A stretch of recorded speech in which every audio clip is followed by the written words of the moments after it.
कथेचं नाव आहे डेंजरस इश्क भाग 28. आरवीचा अघोरी रोमॅन्स आणि रेशमी बंध. मी मानते की तुम्ही सुकूनला पत्नी मानत नाही, पण तुमचं लग्न तर झालंय ना. जोपर्यंत तुमचा प्रॉपर घटस्फोट होत नाही तोपर्यंत आपण हे सगळं. जुनूनचं बोलणं पूर्ण व्हायच्यातच आरवीने तिच्या मानेवर आपले ओठ टेकून तिला किस करायला सुरुवात केली. जुनूनने भीतीने आणि लाजेने आपले खालचे कपडे गच्च मुठीत धरले. तिचे ओठ थरथरत होते आणि तिचं संपूर्ण शरीर शहारलं होतं. आरवीच्या मानेवर ओठ फिरवत अत्यंत खोल आवाजात म्हणाला, तुला खरंच वाटतं का जानम की या रामहोराला घटस्फोटासारख्या गोष्टींसाठी कोर्टाच्या पायऱ्या चढाव्या लागतील? एका साध्या कागदाचा तुकडा आरवीच्या नात्याचं भविष्य ठरवेल असं तुला वाटतं? ज्या मुलीला मी माझी बायकोच मानत नाही तिला घटस्फोट काय देऊ? माझ्या नजरेत तर ती जिवंतही नाही आहे. कारण जर ती तुझी बहीण नसती ना तर आत्तापर्यंत मी तिला स्वतःच्या हाताने संपवलं असतं, असं म्हणत त्याने आपल्या गडद नजरेने जुनूनकडे पाहिलं. जुनून अडखळत म्हणाली, पण माझ्यासाठी लग्न ही खूप मोठी गोष्ट आहे. मला आयुष्यभर हे शल्य बोचत राहील की मी कोणाचा तरी हक्क हिरावून घेतलाय. सुकून चुकीचे असेल, पण तिच्याशी असं वागण्याचा हक्क आपल्याला अजिबात नाही. आरवी लगेच ताडकन म्हणाला, माझ्या लेखी काही चूक किंवा बरोबर नसतं. मी नेहमी तेच करतो जे मला करायचं असतं, मग समोरच्याला ते कसंही वाटू दे. I don't care. मी तिला माझी बायको मानत नाही हे मी तुला शेवटचं सांगतोय. यानंतर मी या विषयावर बोलणार नाही. आरवीचा आवाज मात्र आता कठोर झाला होता, त्यामुळे जुनूनने लगेच आपली मान खाली घातली. आरवी पुन्हा गालातल्या गालात हसला आणि म्हणाला, आता तरी मी माझी वेडिंग नाईट साजरी करू शकतो ना? हा प्रश्न ऐकून जुनून पुन्हा स्वतःमध्ये आकसली. तिला सुचत नव्हतं की काय उत्तर द्यावं. आरवी तिच्या डोळ्यात बघत म्हणाला, बाकी सगळं सोड, फक्त इतकं सांग की तुला मी जवळ आलेलं नकोय का? या प्रश्नाने जुनूनच्या काळजाचा ठोका चुकला. तिने फक्त लाजेने नजर खाली झुकवली. आरवीला आता कोणत्याही उत्तराची गरजच उरली नव्हती. तो तिच्या अधिकच जवळ गेला आणि जुनून मागे भिंतीला टेकली. आरवी अत्यंत तीव्र नजरेने तिच्याकडे बघत तिच्या ओठाच्या जवळ पोहोचला. जुनूनने आपले हात आरवीच्या छातीवर टेकवले आणि डोळे मिटले. आरवीने तिची ही संमती मिळताच आपले ओठ तिच्या ओठांवर टेकवले. तो जितक्या तीव्रतेने तिच्याकडे बघत होता तितक्याच तीव्रतेने तिला किस करू लागला होता. 5 मिनिटे तो तिच्या ओठांशी खेळत राहिला आणि जेव्हा बाजूला झाला तेव्हा जुनूनने लाजेने आपले ओठ दादाखाली दाबले होते. आरवी म्हणाला, तू मला वेड लावल्याशिवाय राहणार नाहीस जानम. जुनूनने तोंड फिरवलं आणि म्हणाली, जा आता, मला शॉवर घेऊ द्या. असं म्हणत ती पुन्हा स्वतःला सावरू लागली. आरवी आश्चर्याने म्हणाला, बस इतकंच? मला नव्हतं माहीत की वेडिंग नाईट फक्त एका किसवर संपते. जर असं असेल जानम तर मला सांगशील का की मुलं कशी होतात? हे ऐकताच जुनूनचे डोळे विस्फारले गेले. ती पापण्या लवत त्याच्याकडे बघू लागली. आरवी पुन्हा तिच्या मानेजवळ ओठ नेऊन म्हणाला, जर तुला माहीत नसेल तर मी सांगू का? म्हणजे सांगणार नाही, डायरेक्ट करूनच दाखवेन. हे ऐकून जुनूनने पुन्हा त्याला जोरात ढकललं आणि म्हणाली, जा इथून, का त्रास देताय मला? तिचं ते नखरा करणं बघून आरवी अजूनच घायाळ झाला होता. तो पुन्हा हसून म्हणाला, तुला माहीत आहे ना मी गँगस्टर आहे. लोक ज्या गोष्टीसाठी मला नकार देतात तीच गोष्ट मी अजून जास्त आवडीने करतो आणि तू मला रोमॅन्स करायला नकार देतेस? मग विचार कर आता माझ्या रोमॅन्सची तीव्रता काय असेल. जुनून लाजेने जणू जमिनीतच गडप होत होती. आरवीने तिला कमरेतून ओढून आपल्या जवळ घेतलं आणि तिला उचलून आपल्या कवेत घेतलं. जुनून म्हणाली, मला शॉवर घ्यायचा आहे. आरवी लगेच म्हणाला, काहीच गरज नाही आहे. तुझ्या अंगातून जो सुगंध येतोय ना तो कोणत्याही परफ्यूमपेक्षा भारीच आहे. आता आरवी आणि जुनूनच्या नात्यात कोणतं नवं वळण येणार? सुकून या दोघांना एकत्र पाहून काय करेल? आणि त्यांची ही वेडिंग नाईट खरोखर अविस्मरणीय ठरेल का? तर पाहूया चला. रक्ताळलेला सूड आणि आरवीचा पॅशनेट रोमॅन्स. अगं, तू जर 4-5 वर्ष अंघोळ नाही केलीस ना तरी मला काहीच फरक पडणार नाही, असं म्हणत आरवी जुनूनच्या मानेवर हलकेच ओठ फिरवत होता. जुनून त्याच्याकडे बघतच राहिली आणि आरवीने तिला अलगद बेडवर नेऊन झोपवलं. तो तिच्यावर अधिकच झुकला आणि जुनूनने आपले डोळे गच्च मिटले. तिच्या काळजाची धडधड वाढत होती. आरवी क्षणभर थांबला आणि मनातल्या मनात म्हणाला, काही लोक किती मूर्ख असतात. तुझ्या बहिणी करायला गेलीये, आता तिच्या या चुकीची सजा तर तिला मिळायलाच हवी ना. त्याच्या चेहऱ्यावर एक क्रूर हास्य उमटलं. दुसरीकडे सुकूनच्या चेहऱ्यावर आता एक सैतानी हसू उमटलं होतं. तिने गच्चीवर जाऊन हीटर अशा प्रकारे ऑन केला होता की जुनून ज्या शॉवरखाली आंघोळ करणार होती तिथून आता उकळतं पाणी येणार होतं. सुकून स्वतःशीच पुटपुटली, जळलेल्या गोष्टी जेव्हा अजून जळतात ना तेव्हा बघायला खूप मजा येते. तू माझं मन जाळलंस ना जुनून, आता ही सजा तुला भोगावीच लागेल. आरवीवर हक्क सांगणारी तू, आता जेव्हा या गरम पाण्याचा चटका तुझ्या शरीराला बसेल तेव्हा तुला तुझी लायकी समजेल, असं म्हणून ती स्वतः आंघोळीसाठी गेली. तिने कपडे काढून शॉवर सुरू केला, पण पाणी अंगावर पडताच तिची जोरात किंकाळी निघाली. तिची बाहू त्या गरम पाण्याने चांगलीच होरपळली होती. हे पाणी इतकं गरम कसं येतंय असं म्हणत तिने पुन्हा हात लावून बघितला, पण तिची बोटही भाजली. तिने घाईघाईत कपडे घातले आणि दरवाजा उघडण्याचा प्रयत्न केला, पण तो उघडलाच नाही. अचानक तिला तिथे गुदमरल्यासारखं वाटू लागलं, जणू काही तिथला ऑक्सिजनच संपला होता. ती छाती धरून कळवळू लागली आणि प्रत्येक क्षणासोबत तिचा श्वास कोंडतच चालला होता. तिकडे आरवी आणि जुनूनच्या खोलीत मात्र वेगळाच थरार सुरू होता. आरवी अत्यंत पॅशनेटपणे जुनूनच्या ओठांचा आस्वाद घेत होता. जुनूनचा श्वास आता कोंडू लागला होता. तिने आरवीच्या छातीवर आपले हात गच्च आवळले. आरवी बाजूला झाला आणि म्हणाला, काय झालं जानम? जुनून धापा टाकत म्हणाली, तुम्ही माझे श्वास रोखून धरलेत मिस्टर गँगस्टर. आरवी तिचे ओठ सहलावत म्हणाला, तू तक्रार करू शकतेस पण मला रोखू शकत नाहीस, कारण या श्वासांवर फक्त माझाच हक्क आहे, असं म्हणून त्याने पुन्हा तिला किस करायला सुरुवात केली. रात्रीचे 11 वाजले होते आणि दोघांनाही जगाचं भान नव्हतं. आरवी कधी तिच्या ओठांशी खेळत होता तर कधी तिच्या मानेवर ओठ फिरवत होता.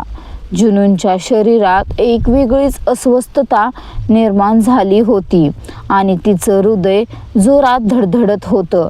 अचानक तिने बेडशीट आपल्या हातांनी गच्च पकडली, कारण आरवीने आता तिची सीमा ओलांडून तिच्या वक्षावर त्या मऊ भागांवर आपले ओठ टेकवले होते.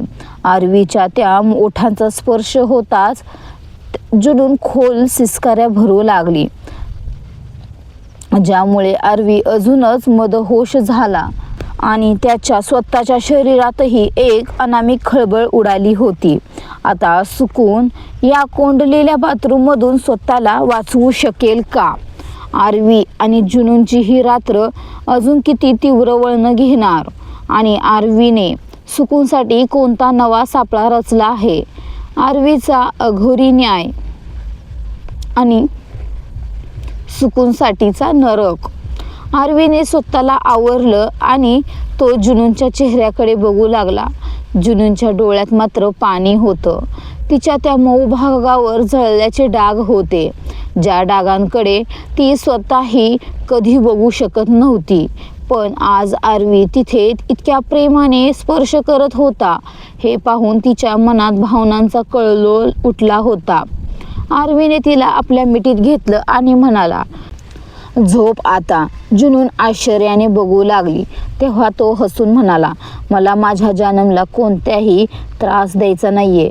जोपर्यंत तू या सगळ्यासाठी मनातून तयार होत नाहीस तोपर्यंत मी तुझ्यावर जबरदस्ती करणार नाही. पण याचा अर्थ असा नाही की मी तुला त्रास देणार नाही. त्रास तर मी तुला खूप देणार. असं म्हणत त्याचे हात पुन्हा तिच्या शरीरावर फिरू लागले. जुनून लाजेने त्याच्या छातीशी बिलगली. आज तिच्या मनात आरवीबद्दलचं प्रेम आणि आदर अजूनच वाढला होता. रडता रडताच तिला गाढ झोप लागली होती. जुनूनला शांत झोपवल्यानंतर चेहऱ्यावरचे भाव क्षणात बदलले. आता वेळ होती दुसऱ्या कोणाला तरी तडफडताना बघण्याची.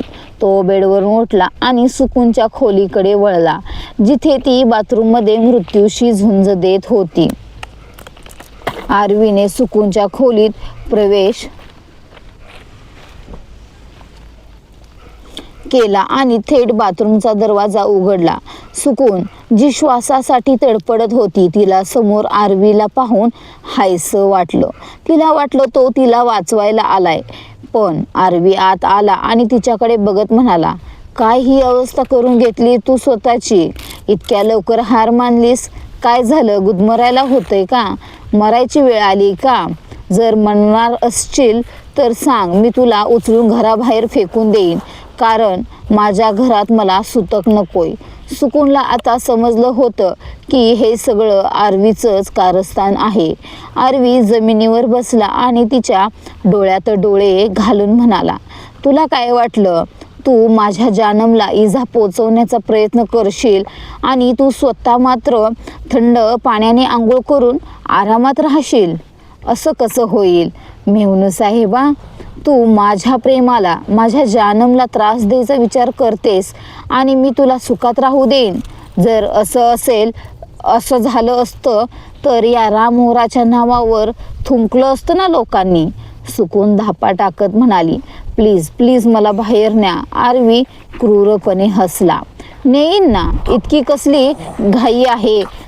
पण हे सांग, जास्त भाजलं नाही ना? म्हणजे पूर्ण शरीर तर जळलं नाही ना? कारण बघ ना, माझ्या जुनूनची बॉडी जळली असली तरी ती मनानं खूप चांगली आहे, म्हणून मी तिच्यासोबत आहे. पण तू तर मनानंही नीच आहेस आणि जर शरीरही जळलं तर मात्र तुझं आयुष्य पूर्ण उद्ध्वस्त होईल. आरवीच्या या शब्दांनी सुकूनला संताप आला, पण तिच्यात बोलण्याची ताकद उरली नव्हती.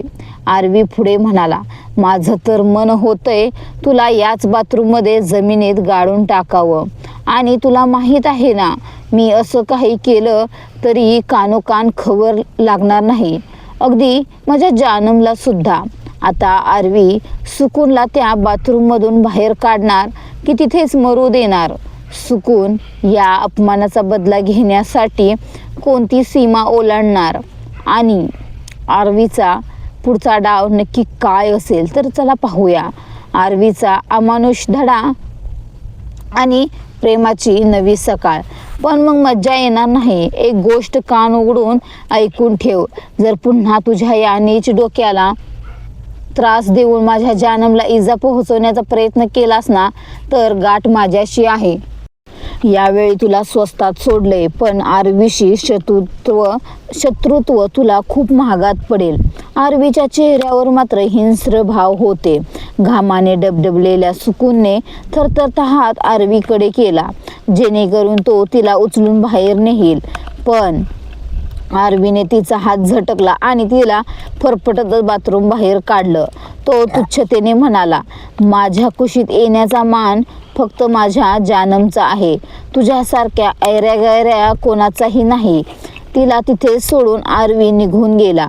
सुकूनला मात्र स्वतःला सावरण्यासाठी पुढचे 2-3 तास लागणार होते, कारण आरवीचा धडा खरंच काळजाचा ठोकवणा चुकवणाराच होता. तिची अवस्था खूपच बिकट झाली होती. सुकूनच्या खोलीतून परतल्यानंतर आरवी शांतपणे जुनूनच्या शेजारी येऊन झोपला. त्याने तिला आपल्या बाहूंमध्ये सामावून घेतलं. सकाळी 7 वाजता जेव्हा जुनूनचे डोळे उघडले तेव्हा समोर शर्टलेस आरवीला पाहून तिची मात्र गाळण उडाली. ती चोरून त्याच्याकडे बघत होती, कारण आरवी शुद्धीवर असताना त्याच्याकडे टक लावून बघण्याची तिची हिंमत होत नसे. तितक्यातच आरवीने तिचा हात पकडून तिला ओढलं आणि म्हणाला, अगं असं चोरी चोरी काय बघतेस? नीट बघ ना जानम, तुझा पतीच आहे ना मी. बघण्याचा काय, तुला तर माझ्यावर प्रेम करण्याचाही पूर्ण हक्क आहे. हे ऐकून मात्र जुनून लाजेने लाल झाली. ती मागे सरकत म्हणाली, मला मला मला बाथरूमला जायचंय. आरवी मिश्किलपणे म्हणाला, उचलून नेऊ का मी ऐकलंय की लग्नानंतरच्या पहिल्या सकाळी जो रोमॅन्स होतो ना, त्याने पुढच्या जन्मीही तोच लाईफ पार्टनर मिळतो. जुनून हसू दाबत म्हणाली, नको रे बाबा, या जन्मात तुम्हाला सांभाळणं कठीण जातंय आणि पुढच्या जन्मांचं तर राहू देच. आरवीने डोळे उघडून तिला घूरलं आणि म्हणाला, मी तुला इतका त्रास देतोय का? अजून तर मी त्रास द्यायलाही सुरुवातही केली नाहीये आणि तू आत्ताच सुटका करून घ्यायला बघतेस. सॉरी जानम, आता तुझी सुटका एका जन्मात काय 7 जन्मातही होणार नाही, असं म्हणत तो तिच्या चेहऱ्यावरून बोट फिरवू लागला. जुनूनला आरवीच्या स्पर्शाने एक वेगळीच उभारी मिळत होती. तिने कधी स्वप्नातही विचार केला नव्हता की तिला इतकं वेडं प्रेम मिळेल. आरवीने तिला अलगद कडेवर उचललं तेव्हा जुनून घाबरून विचारू लागली, कुठे नेताय मला? आरवी म्हणाला, बाथरूमला. तूच तर म्हणालीस ना तुला जायचंय. जुनून लाजली आणि म्हणाली, पण मी एकटी जाऊ शकते ना. मला लाज वाटते मिस्टर गँगस्टर, तुम्ही खरंच खूप निर्लज्ज आहात. आरवी हसून म्हणाला, तेच तर तुला बनवायचंय. 2-4 दिवसात तू स्वतः म्हणशील, चला ना मिस्टर गँगस्टर, आपण हॉट शॉवर घेऊया. असं म्हणून त्याने डोळा मारला. तशी जुनूनला उचकीच लागली. आरवी तिला बाथरूममध्ये घेऊन गेला आणि केवळ तिला फ्रेश होण्यात मदत केली नाही, तर तिला स्वतःच्या हाताने आंघोळही घातली. जुनूनला त्याच्यासमोर खूप लाज वाटत होती, पण आरवी खरोखरच बेशरम झाला होता. तरीही आरवी कधीच तिच्याकडे वाकड्या नजरेने बघत नसे. तो तिच्या शरीराकडे साध्या नजरेनेही बघणं तर टाळायचा, कारण त्याच्यासाठी तिचं मन आणि तिचं अस्तित्व शरीरापेक्षा खूप मोठं होतं. आरवीचं हे निस्वार्थी पण वेडं प्रेम जुनूनच्या हृदयाचा ताबा घेत होतं. आता सुकून या आपल्या अपमानाचा बदला घेण्यासाठी कोणता नवीन डाव रचणार? आरवी आणि जुनूनच्या नात्यात कोणती नवीन बाधा येणार? पाहण्यासाठी आपला चॅनल सबस्क्राईब करा आणि कमेंट करायला विसरू नका. तुम्हाला काय वाटतंय ते आपण कमेंटमध्ये हजर राहावा आणि एक इमोजी देऊन तर तुमचं प्रेझेन्स मला दाखवत जा. भेटू एका लवकर नवीनच भागात. तोपर्यंत बाय. आणि ज्यांना अद्वियाची कथा आवडते ती मी कथा डबल चालू करणार आहे, तर त्याचा मी पुढचा भाग रेडी केला आहे. तर लवकरच भेटू एका नवीन भागासह. तोपर्यंत बाय.